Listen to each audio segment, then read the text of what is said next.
Graham Salt, it's Simon McLean here at Sunny G. Morning, Simon. How are you?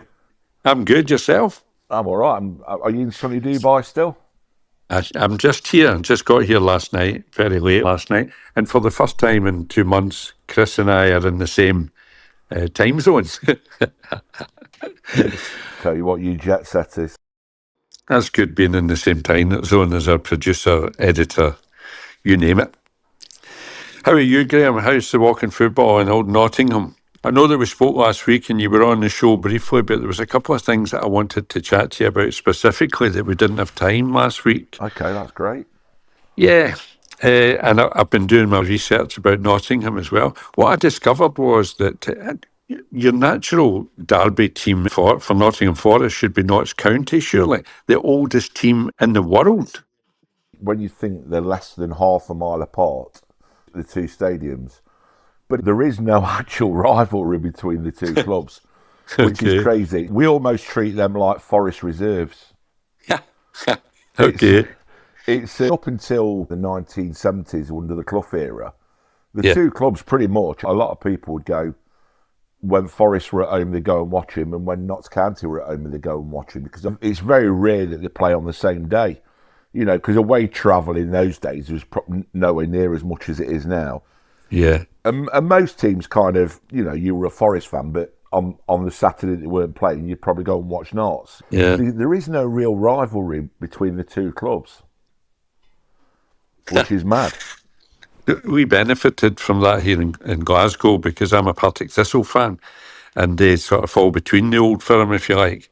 Yeah. And when either of the old firm were away from home, we would get the fans coming to Firhill, which is always welcome to feed the coffers. And it gave us somebody to shout and ball at as well, which was great. I think the thing is with most football fans, if you like football and if there's a chance of watching a game, you'll go and take it. So Yeah. I think Partick Thistle and Notts County fall into the same bracket where they've got a supposedly bigger club next door and people will always go and watch them. So yeah, I wish Notts County nothing but well, and they're flying this season and I really hope they get promoted. They're a fantastic club. A very strange phenomenon down south, this friendship between football clubs and football fans. It's not something we're familiar with up here at all. Well, I'll give you an example. I've seen, and it works both ways. I'm going to use one example, but it would be exactly the same the other way around, where Rangers or Celtic, if the other team win, it would benefit them, if that makes sense. And it may be to do with European qualification or a whole series of things.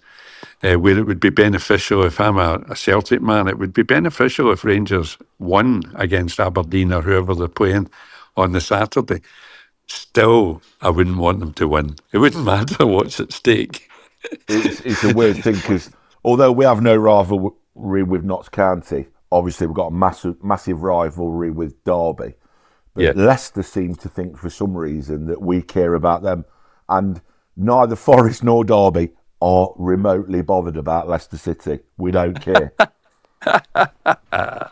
As I say, it's very strange.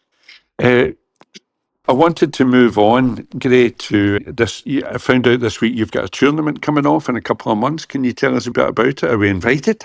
Absolutely, I think Pollock are in the tournament in July, Okay. bringing two teams, a 50s and 60s team. Where is it? And it's at Melton Mowbray, which is a beautiful little market town in Leicestershire. Although they Okay. say they're not in Leicestershire, they say they're in Rutland.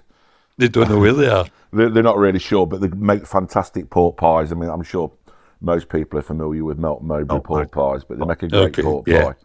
And it's a lovely little market town, and they've got a fantastic facility there, Melton Town Football Club.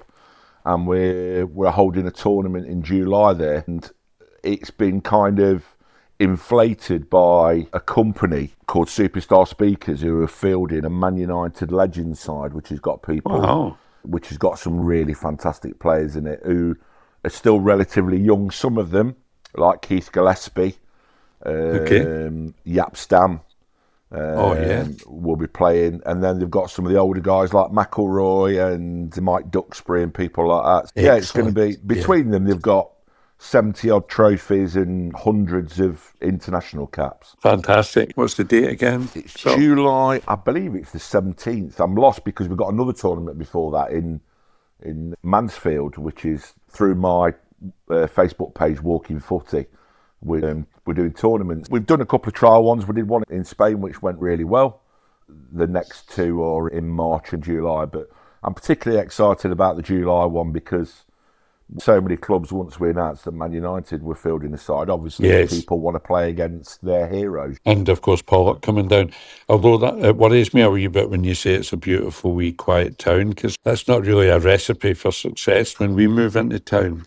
I think I always remember, I don't know whether we mentioned this the last time, but the first time I went to Eurocopper in Portugal, there was a Scottish team that were over. I can't even remember the name of them now. But let's not say their name anyway. There was a Scottish team over, and we were decided that we was going to be good, so we was going back to our hotel at around 12:30 at night time, and the Scottish boys were out on the balconies drinking. And then we got up for breakfast in the morning, and the Scottish boys were still on the balcony, drinking. Oh, goodness sake! It was and did all right. I think they had been to bed and got up again very early. Well, they were in the same position, Simon. I'm not sure. Singing the same song. Still going. Over and over. I've been there so many times. The night goes so quickly. I must give a shout out to one of the main culprits in the Pollock team, Stuart Campbell. He had a wee heart issue the other day and he's in hospital. So a big shout out to Stuart. Chopper Campbell, that gives you an idea of his prowess on the football field. In fact, at the last tournament, when I was interviewing him, I said, "How many did you get today, Stuart?" And he said, "Goals? I never got any goals." I said, "No, it wasn't goals I was talking about. It was members of the opposition." But all the best to Stuart. I've just been chatting to him and I've sent him a wee video message. So it's unfortunately, Graham, it's an occupational hazard with us. We're walking football, isn't it? That we need to be very aware of the medical side of things. Well, absolutely. And one of my good friends who actually used to play for Malaga, but the travelling was getting a little bit too far for him, a guy called Dave Burgess. He's an ex-Sheffield Wednesday footballer and played for Hartlepool and a couple of other sides. A big shout out to him as well because he nearly wasn't there for a shout out. Collapsed on the field about 4 weeks ago. Mm-hmm. Luckily for him, his team actually had a defib at the side of the pitch, and the lads worked on him until a doctor, thankfully, was nearby and turned up and helped. And I spoke to him yesterday, and he's recovering well at home. So yeah, big shout out to Dave as well from Nurka, who's brilliant, and also shout out to the Nurka lads who actually, you know, were there for him and did the job and saved his life. Absolutely brilliant. And it's only going to happen. It's bound to happen. The more people play walking football and the more the age groups increase, the more these things are going to happen. It's part of life, unfortunately. And we've had a few, where it's a walking football Scotland event, these are held at proper venues like Tory Glen and places like that here in Glasgow and across Scotland, in Edinburgh and Dundee. These facilities have always got first aiders, they've always got procedures in place, and crucially, they've always got defibs at hand. But to any private clubs, Graham, it's really who I'm speaking to, that start their own sessions, that get a place. Brilliant, fantastic. Open the game up to as many people as possible.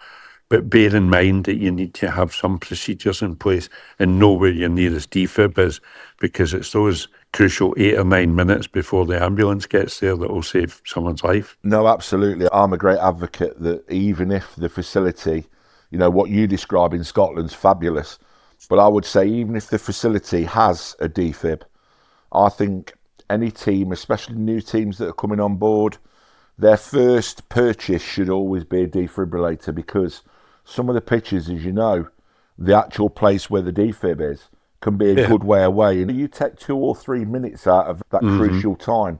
Yes. It can be a long time, and it can be the difference between a good outcome and a bad outcome. And luckily for Dave, Nurka had a defib at the side of the pitch. It was the first purchase that we made when I started Santos, and we also had our own at Malaga, and we carry it everywhere, training sessions, and we also have a little chat before the session starts, and we have 2 or 3 lads who are pinpointed for who are on defib duty and who's on telephone duty, so that everybody's aware exactly what they need to do and everybody's confident that should, God forbid, the worst happen, that we're in the best place to get the best outcome for anybody. And it's not really an if, Graham, it's a when, because it's just the nature of what we do. So it's Absolutely. best to be prepared. Yeah, I have my yeah. suspicions that Stuart was faking it, hoping that I would give him some kiss of life or something. He probably doesn't know that's old-fashioned now. And that I wasn't there. I was on holiday, so he's probably disappointed all round. He's all good now, is he? Well, yeah, I've been chatting to him today. He's still in the hospital and he'll have some tests. And I think he's had some issues in the past as well, but hopefully he's on the mend.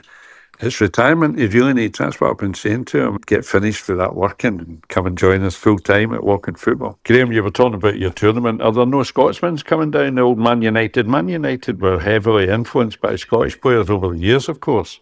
Absolutely. We've got Brian McLean, if you remember Brian McLean, obviously prolific at yes. Manchester United, and I think before that as well. He's got a beard now as long as Billy Connolly. I've seen him. Yeah. He looks older than Billy Connolly. But do you know what? I've been talking to the guys at Superstar Speakers, and they assure me the lad can still play. So I'm pretty sure that it's going to be a great tournament, and it's going to be fantastic to see a team full of ex-professionals. We've all played against ex-pros periodically over our careers in walking football.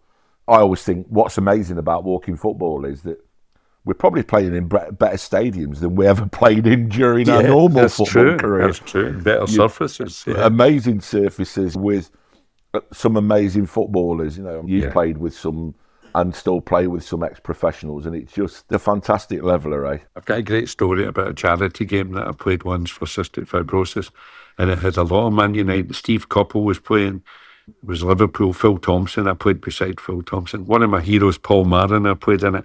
But that's a story for another day, because I want to milk it as much as I possibly can. I was thinking about our Stuart and his heart attack, our Stuart Chopper Campbell, and I remembered that one of the reasons we decided that he might have had that incident, and I don't think it was a heart attack, I think it was more preemptive than that, but one of the reasons might well have been that our producer here on the show and editor, Chris Burt, scored a goal. Actually scored a goal at the training session. Well, it is rare. I mean, Chris will say it's not, but you know as well as I do, that would be a rare occurrence. It tells me he might have even scored more than one, but I don't know. Well, at that point, I was thinking of having a heart attack myself, Graham, but then I realised it was probably I realised it was probably a dream that he had. Or he's counting the replays or something. There'll be some reason for it. Graham, we're talking about safety and about people having incidents on the park. And something that you told me about a couple of weeks ago was this new ball that's about safety of goalkeepers primarily, although anybody can get hit with the ball. I've been hit a few times. Tell us a wee bit about that if you can, if there's anything to tell at this point, is there? Yeah, so a guy called Paul joined us for some walking football sessions. He is the head of development for Morton Sports Balls. They supply the Europa League with their balls currently, and they're big with netball and basketball. Okay. And we got talking about ball safety and all that kind of thing. And are you sure you're not mixing them up with Morton's Rolls? I think they're from your brand. Are they a big brand up there? Are they the well-fired rolls that you have up there? Yes. There are other roles available, of course, I should say that. Other roles are available. He said, look, we've got this ball that we use in training, for a training ball for kids. Yeah. So he brought it down and we played with it. And it played like a normal ball, but it was lighter. Right. And when it hit you, it didn't hurt as much. I think it weighs 700 grams. I think a normal ball weighs a kilo. These weigh 700 grams. Is this for outdoors as well, Kim? Yeah, but the difference between the ball and normal ball is, historically, if you have a light ball, you know it's like with a beach ball, you kick it and it kind of goes all over the place. This ball doesn't.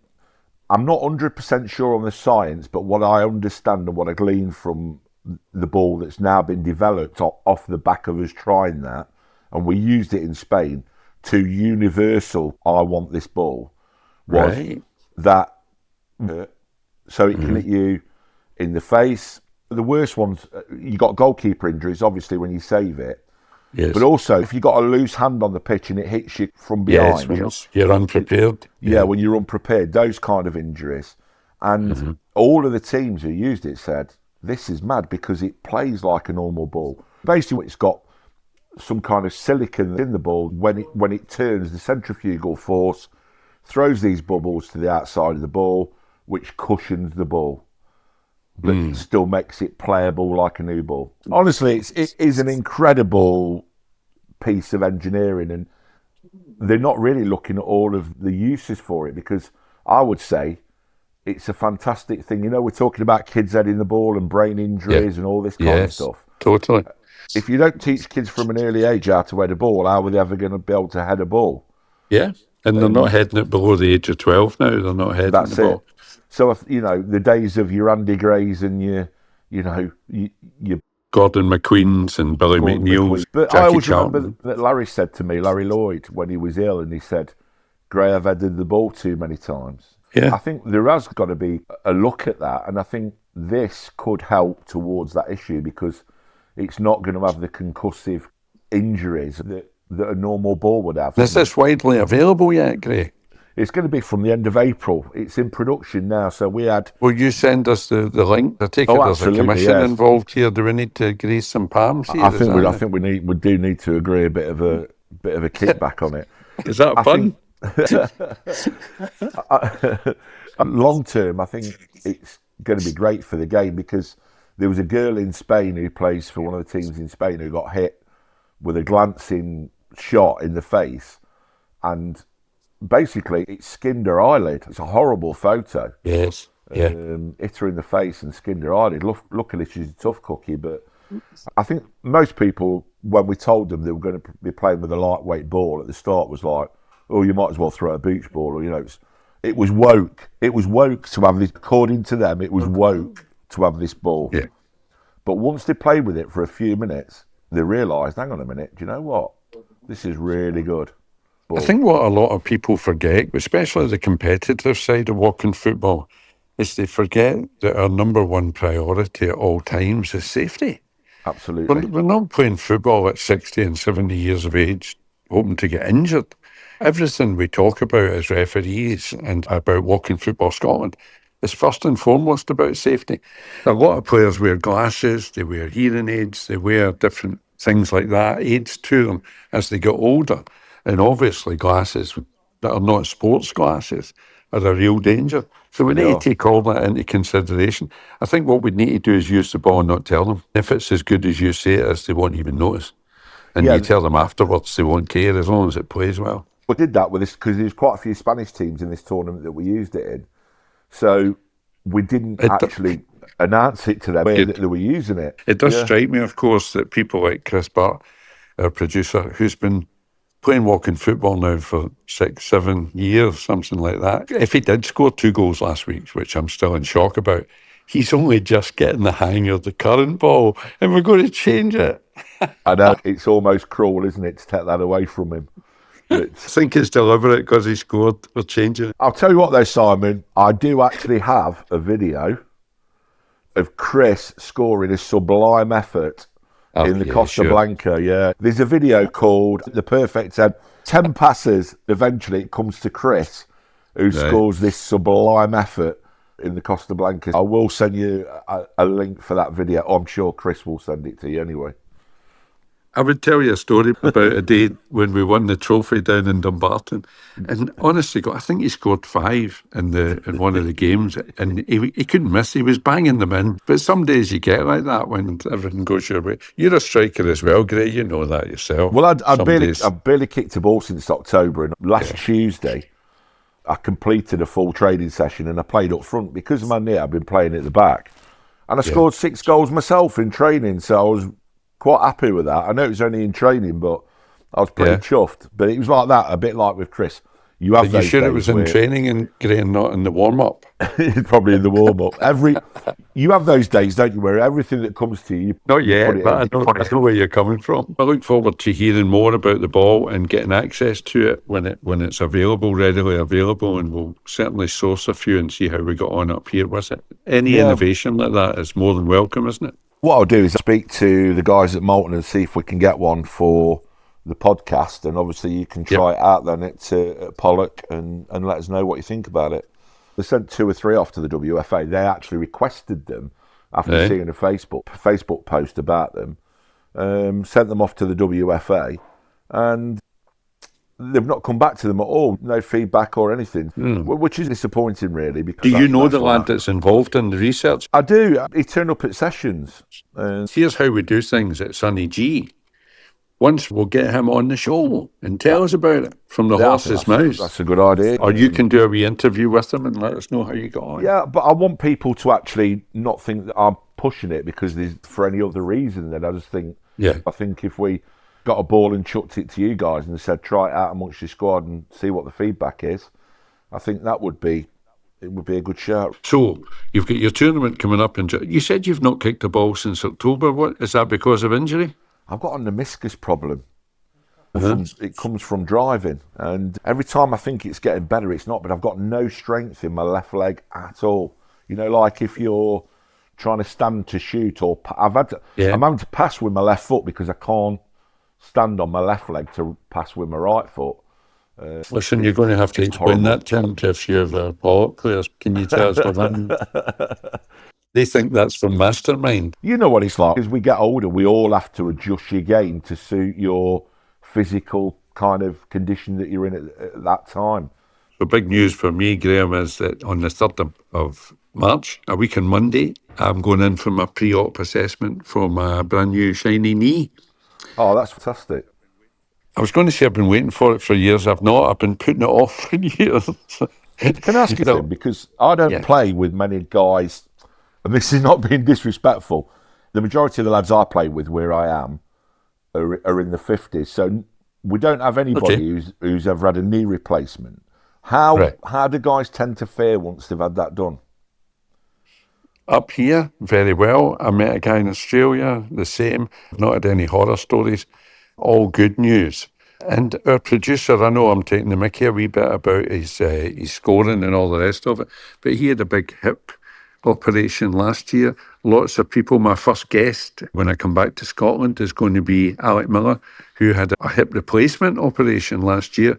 So throughout Walking Football, we've got lots of stories that we will be sharing if I've got anything to do with it, because that's how we all learn and move forward and take some comfort. I would probably have had this done earlier, Gray, if I had known the people that I know now that have had knee operations, like our big goalkeeper at Pollard, Jack Walk. He had a half knee replacement and he's back, good as ever. Won the Man of the Match tournament in Alicante recently, half knee replacement. Lots of players that I could mention, but apparently, and this is what I'm going to be looking at over the next few weeks, it's all down to the rehab. You need to put the work in before and importantly after to get the results. There's no sitting back and waiting for it to get better. Do you know what I mean? Absolutely, and I think, again, it's testament to our sport that you're still able to play football, even if you've had these done. You go back 10, 15 years, I don't think it would have been possible, really, for you to make any kind of considerable comeback in any kind of sport. And nowadays we can. And I think, again, it's those fantastic stories about changing the way that you play or altering the way that you play to suit your current physical condition. Yeah. And it's brilliant. I mean, you know, and talking about the producer, obviously I know Chris really well. I can remember him playing in absolute agony with his hip. Putting loads of work in to try and avoid having the operation, but I have played against him since he's had it done, and it was early days, not that long after he'd had it done. And his walking was amazing, really. So I'm going to itemise my progress on the show every week, starting off with my weigh-in when I get back from Dubai next week. I'm not going to do it while I'm here because I'm still eating and drinking. So you're having a full knee replacement, yeah? Yes. And it'll be some information for people that are maybe looking towards it, or something like that will be in their future at some point. And there'll be a lot of guys out there that have had it done that hopefully will share their stories with me and give us some insight to share with everyone else. You go back 10 years, it was a traumatic operation, wasn't it? Massively traumatic. That's why I've been putting it off for so long. When I saw the surgeon a few months ago, he didn't even x-ray it. He said, I don't need to x-ray it. I know exactly what it looks like because it was bone on bone the last 2 or 3 years.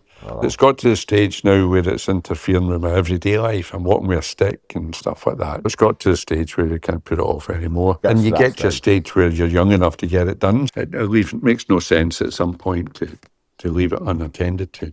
So that's what I've got to look forward to in next week's show. Maybe have a word with your boys as well, anyone that's been through that, and let us know their stories, let us know the good and the bad and the downside and what's required. I played against a lad who's had a heart transplant. Right.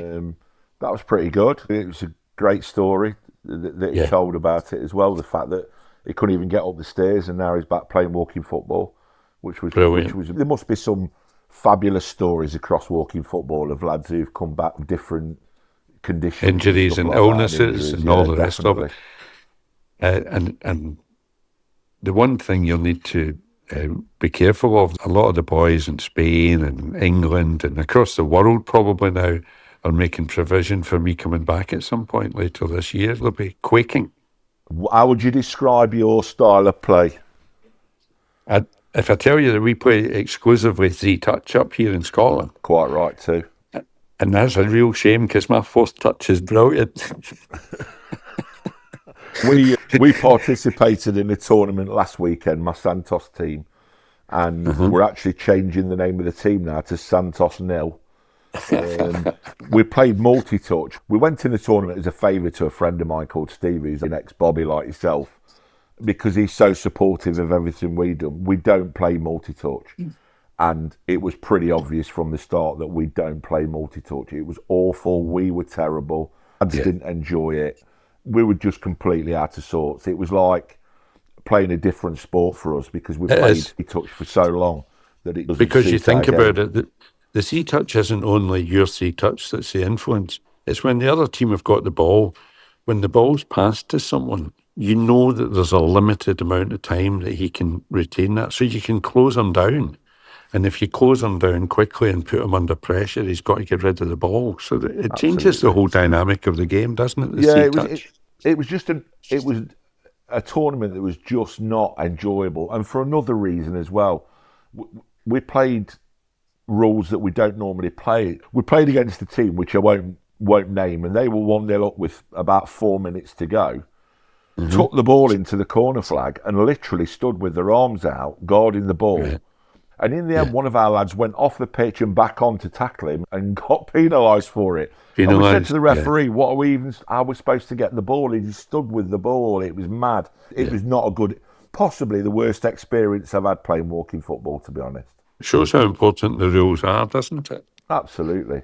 They determine the culture of the game to stop that kind of nonsense. Definitely. And another thing that I hate hearing, and I heard it at the tournament at the weekend, because we were talking, just saying, "Oh, we don't play this. We play 3-touch. We find it much better." And we had people saying, "Yeah, multi-touch is for the better player." That's rubbish. That is absolute tripe. You were talking earlier about the Man United team that you've got coming to your tournament. A few years ago now at our Scottish Cup, we had a professional team came along, and it was more as an exhibition. I don't think they were competing, if my memory serves me right. But we had 5 or 6 internationals, all supporters of walking football. And what was great was that it was a demonstration. They had never played walking football before, but they didn't need 3 touches because their movement was good and their first touch and their passing was excellent. So it was about that skill of first touch and movement. And it was great to watch them play, and they were pinging the ball about because you don't need more. And if you watch a professional team training, they very seldom use more than 1 or 2 touches. Well, I watched Man City last season. I watched Real Madrid the other night. Very rare they have more than 3 touches on the ball. Only in forward positions when a player's looking to commit someone. But at the back and in midfield, it's pinged about. A touch to control and a touch to pass, generally. I think the thing is, if you can get these players who are so entrenched in multi-touch to play 3-touch, they actually enjoy it. Yeah. As I say, it's just a shame we can't make it 4-touch, and I would be superb. What's your natural position on a field then? Where'd you go? It's changed so much over the years. When I was a boy, I was a left winger. I always wore number 11 on my back, like Robertson, George Best, and all the good players. And now? But gradually moved into midfield. I still play left mid I suppose I would. And centre-half, I was always stuck at centre-half because I'm just over 6 foot, so I suppose that was in it. And I was good at heading the ball too, which is a skill that's lost to me completely now because I can't get I off the know. ground. It's such a shame, though. In many ways, I think, can we just bring heading into it? You I just think, know. well, Because it's a rocky sometimes you road, see the ball go in there and you just dying to attack it, your forehead on it. I know, But absolutely. that's what we're stuck with. Further back, and that's me made it to the full right-in goals there a couple of months ago. That was terrible because I can't go down to my left because of my left knee. If I went down, I'd do myself an injury. And I think they realised that quite quickly. So what's the rehab time on your knee then? What they're saying before you can play any sport? I think it varies for everyone. Play any sport is a tricky one because football's that wee bit more twisty bendy. But there's various stages of rehab.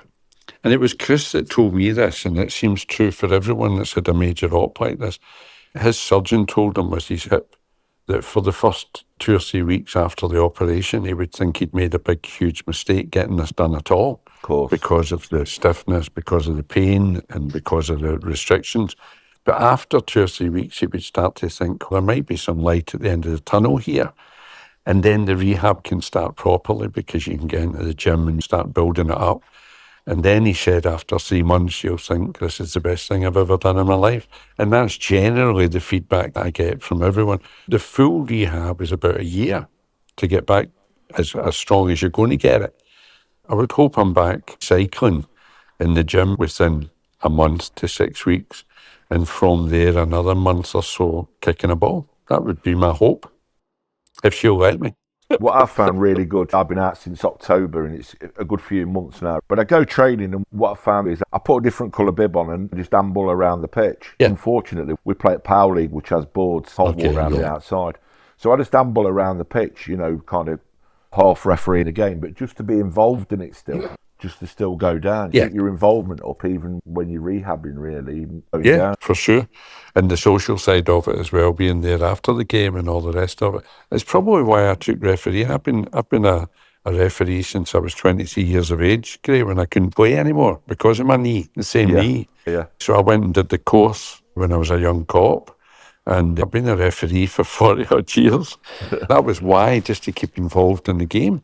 Absolutely. Talking about the social side, that's one thing I've found really disappointing since I've been back in the UK, is the social element of it. We're trying to bring it into our club and it's working quite well, but people just play football and go home. It's mad. And I know the weather's not great and all that kind of stuff. People just go home. They just play and go home. Yeah. It's crazy Yeah. stuff. I think COVID had a lot to do with that, Gray, but it's changing. And I've got an interview with the boys from Oriam in Edinburgh in the next couple of weeks. Yeah. And there's teams down in Ayrshire. I'm dying to get on the show. There's lots going on in their communities. And I think that's the future of walking football, regardless of what rules you play, what size of pitch you play on, or how many aside, whether you call it social or recreational or competitive. The future is in our communities and hopefully with relationships with other organisations and the big clubs, the senior clubs and junior clubs. But other organisations like men's sheds and things like that, who are all working in our communities to keep people active as they get older. I think that's where our future lies. Oh, definitely. Starting to do a collaboration now with an organisation called Man versus Fat. I don't know if you're aware of them or not. Yeah, they're up here too. Yeah, so they're getting guys, obviously, who are in their 30s and 40s who are playing to lose weight. But they're also getting older guys as well. We're trying to incorporate that into what we do. So there's lots of kind of crossovers and collaborations to be had. And my big guest, which I'll speak to you about afterwards, because I think it's going to be a fantastic interview, is with Mel Young. 10th of March, he's coming into the Sunny G Studios to tell us about the Homeless World Cup that he started 20 odd years ago. And as a side issue, he started the big issue, which is now a worldwide phenomenon, helping homeless people. It shows what football can do and what sport can do in our communities, Graham. Yeah, absolutely. Is he still involved in that now as well? Yes, very much so. I'm going to get it from the horse's mouth when I speak to him in a couple of weeks. It's going to be an interesting interview, that guy. one. Graham, I did my wee bit of research. I told you about Notts County. I was trying to find out what Nottingham was famous for, apart from Robin Hood and Sherwood Forest. You've got caves there that are very historically important, I think. We've got caves that run under the city that the majority of people in Nottingham don't even know about. Yeah, They literally run under the city centre, yeah. yeah, Silk, massively, yeah. yes, My mum and lace, predominantly Nottingham lace, right. is a worldwide kind of thing. We export it all over the world. Our lace is still renowned. And absolute nutcases like Stuart Pearce. What an absolute legend of a man. You know, And he's Roy Keane. I loved. didn't know Roy Keane had played for Forest as well. Yeah, Keane started off. He came from Cove Ramblers to Forest, and then we sold him to Man United for £5 million. Wow. Was that Fergie at the bottom? Fergie bought him. Yeah, there's a great story about Roy Keane when he came down from Cove Ramblers. He stayed in digs behind the Bridgeford end of Forest, and I know this is true because Larry Lloyd told me this story because at the time he was at the club, and they get a phone call from Roy Keane's landlady to say, "Can somebody come down and see what Roy's done to his room?" So they've gone down there, expecting him that he's absolutely trashed this room. And he painted everything in the room black, including the windows. Larry said he's the most focused, single-minded person he'd ever met, even from a young age. He painted everything black because he wanted nobody to bother him, no external influences. He just wanted to concentrate on what he was doing. And when he came in from training, he wanted to sleep in the pitch darkness, so he painted everything black. Wow. I wonder if he's still the same. I It think wouldn't surprise he's me. pretty intense. I mean, he's a great pundit, isn't he? But Yeah. you know, he was fabulous at Forest. We had him for 2 seasons. He was fabulous, and a bit Yeah. like the player that we've got now, Murillo. You just know when players are going to go on to great things, and Roy Keane was always going to go on to great things. And a real leader, the same at Man United. We won't mention his debut at Celtic. You know, he played for Celtic for a couple of games as He well. did. The main sponsor of this show is a friend of mine, Brian Fitzpatrick, and Fitzpatrick and Company Solicitors. And it's my mate Brian that I known for a long time. And he's a real Celtic fan. Some of the songs on today are for Brian. So I'll not mention Roy Keane's debut against Clyde. Did he have a nightmare? Now, they had a nightmare. Did he Some of the really? Clyde fans will be chuckling, just like Rangers had a nightmare last week against Queen's Park. Our oldest team. Yeah. So it's all good fun. Half the fun of football, isn't it, is taking the mickey. Oh yeah.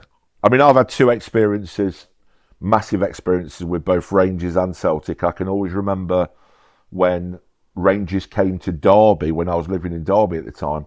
It was Ted McMinn's testimonial, the Tin man who used to play for both Derby and Rangers. Yes. Bless him, Ted's only got one leg now. He used to come in the pub that we ran, lovely man.